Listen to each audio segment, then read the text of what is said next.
I'm setting up a project and I want to use two different patterns together to quilt this quilt. This quilt is what I call a bug quilt. It's got a lot of bugs on the fabric, and I wanted to see how it was going to look when I set the patterns on the screen. This is the geometric square, and I have this set to the size of the quilt. So if I look at the properties of this,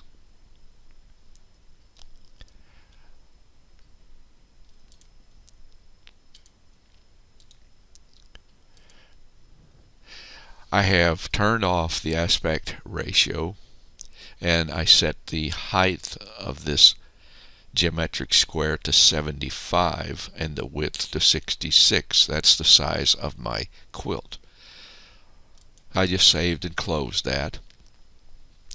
Then I hit the repeat patterns icon and told it OK. Well, it's going to put that geometric square right where my machine foot is located, and it's in the upper left corner of the quilt. So I'll just click OK over here to accept that.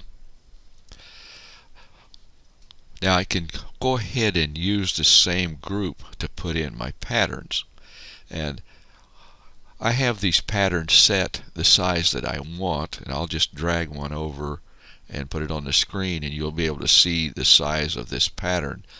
Its width is 16 inches and its height is 15.01. So I'm going to delete that, and I'm going to bring this other one over so you can see the size of this one also. It's 16 wide and 15.01 high. So I'm going to get rid of that. And before I do anything else, I'm going to select this geometric square. It's a pattern, and I want to convert it to a boundary.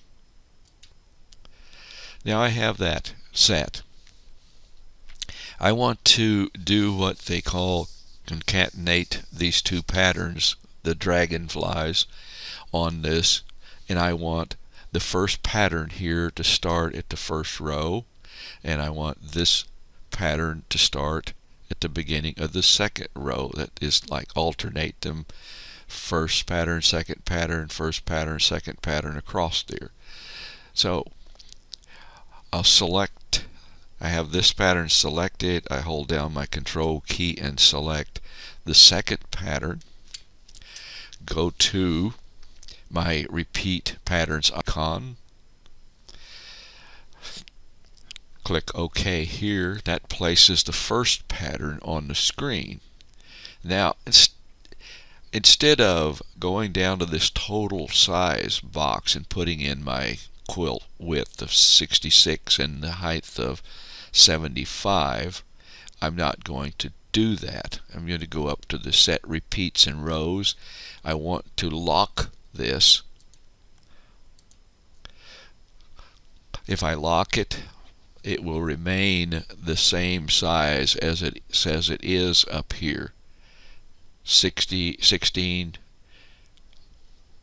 wide and 15.01 high. So start putting in repeats. Now I have to have an odd number of repeats. If I don't, the next row will start with this pattern because I have 1, 2, 3, 4 repeats. So it will just start over with the same pattern in the next row. I'll add one more repeat, 5 repeats, even though I don't need it. I'll go ahead and put in my rows, and it will fill that boundary. Here I have in 5 repeats and 5 rows. That's what I need. You see, the pattern number 1 started here. Pattern number 2 started in the beginning of the second row.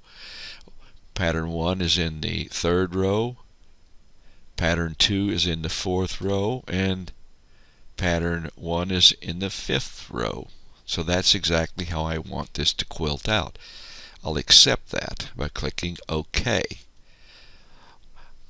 I do not need this row of patterns, so I'll just use this idea here. I'll click down, and all I'll do is drag up and to the left. Don't have to enclose them completely. As long as I select them, I can delete them. Now they are deleted. I will have to bring this out to this edge a little bit, and to do that, I'll have to select all, and I'll have to drag them out. You can't put in a number to make it go out the width. If I put in a number here, it's also going to change the height. That's the way the program runs. So I'll just grab this, and hopefully I can very carefully drag it out. That's a little bit too much. Bring it in back in just a tiny bit.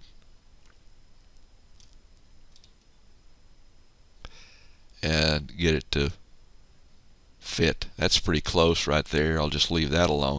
So now I have my border that I created here filled with all the patterns, left to right, top to bottom. The thing I want to do now is unselect all of the patterns by clicking the escape key, and then hit the L key and delete that boundary.